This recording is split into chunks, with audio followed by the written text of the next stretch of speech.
декабрь, первый месяц зимы и последний месяц года. Он интересен тем, что в это время, в период с 20 по 22 декабря, происходит зимнее солнцестояние. День зимнего солнцестояния был очень важным для наших предков. С самых давних времен люди почитали солнце, понимая, что от его света и тепла зависит их жизнь. Для них день зимнего солнцестояния олицетворял победу света над тьмой. По-другому это природное явление называется солнцеворот. На удмуртском звучит как вожодыр, время духов. В эту пору люди устраивали праздники, гулянья и гадания. У мастеровых же людей зимой появлялась возможность заниматься любимым ремеслом. Сегодня мы на выставке у Зейтуклинского дома ремесел, где представлены работы мастеров, которые являются продолжением славных традиций народного ремесла.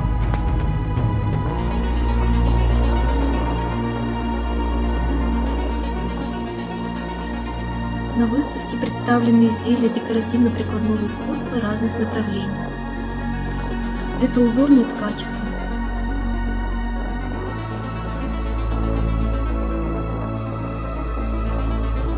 художественный гобелен,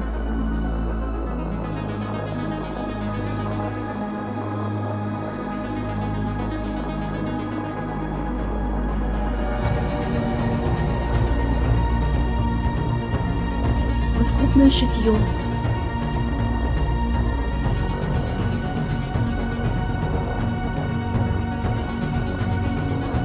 роспись по дереву,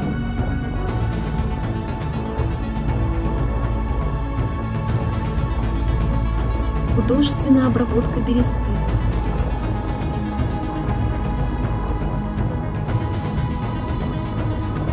керамика,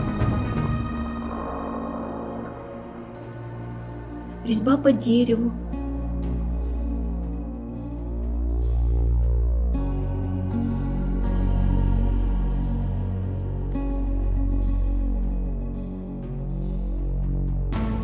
народная игрушка, художественный войлок.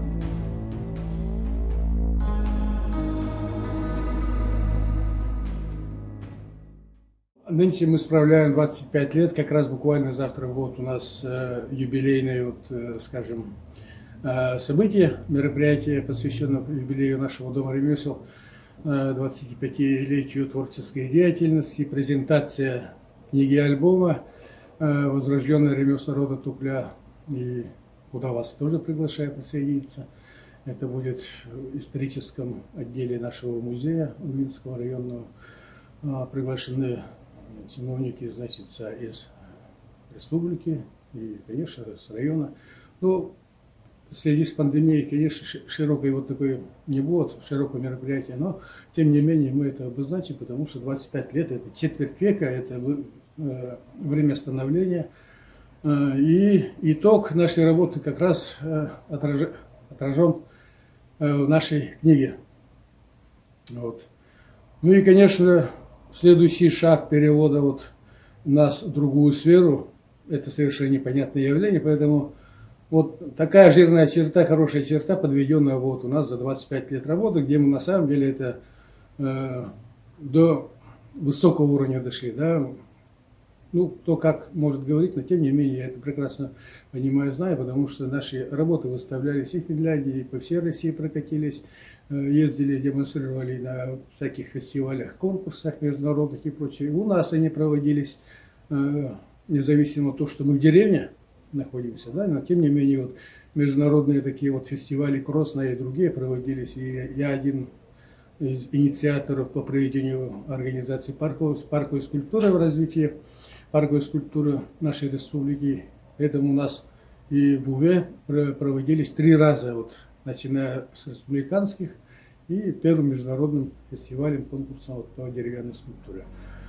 А что касается нынешней этой выставки «Вожодыр. Солнцеворот», это как бы конец года посвящается концу года и предновогоднему этому настроению, да. Ну и, конечно, солнцеворот как раз в этот период и происходит. Буквально вот он, сегодня, вчера, Вот, позавчера, вот эти как раз время ряженых, время событий таких интересных, когда уже солнце поворачивается к весне, дни уже начинают подниматься. Поэтому у нас выставка посвящена как бы вот такому повороту солнца, да.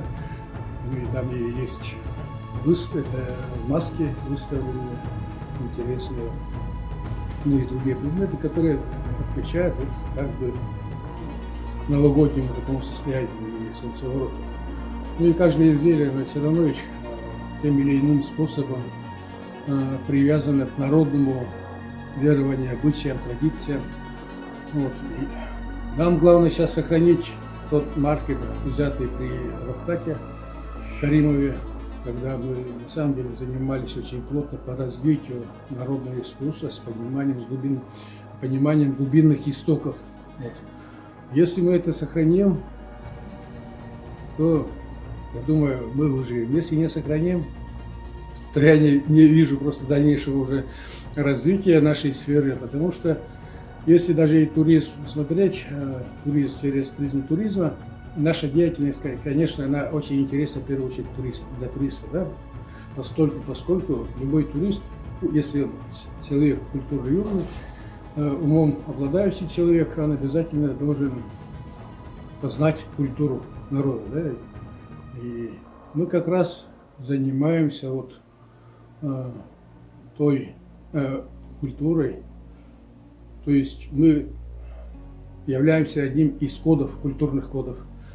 И главное вот то наработанное сейчас сохранить и ни в коем случае не дать разрушить.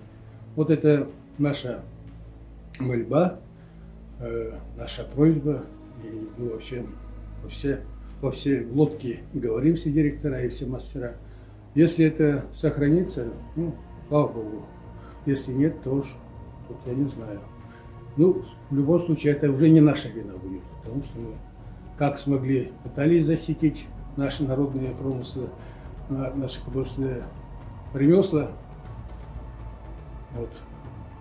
Сейчас главное это сохранить. А дальнейшего пути развития, честно говоря, пока не вижу перспективы никакой. То, что нам сегодня говорят, что это во благо, я пока никаких благ не вижу этой отрасли. Да? Вот. Потому что, во-первых, здесь как минимум два аспекта должны быть играть. Это знать, чтобы нам развиваться по пути бизнеса. Это, во-первых, это покупательская способность нашего народа. В первую очередь мы работаем для культуры духов, так и развиваем культуру нашей республики.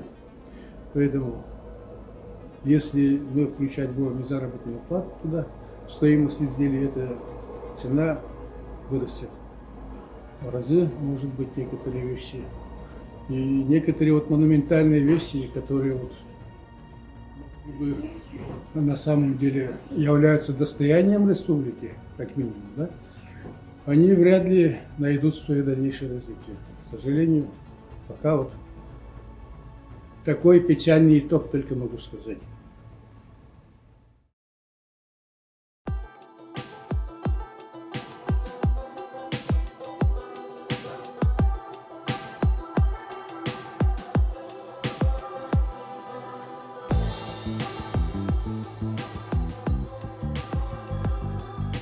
В работах мастеров заложена информация многовековой культуры удмуртского и русского народа, его верования, мировоззрения и философии.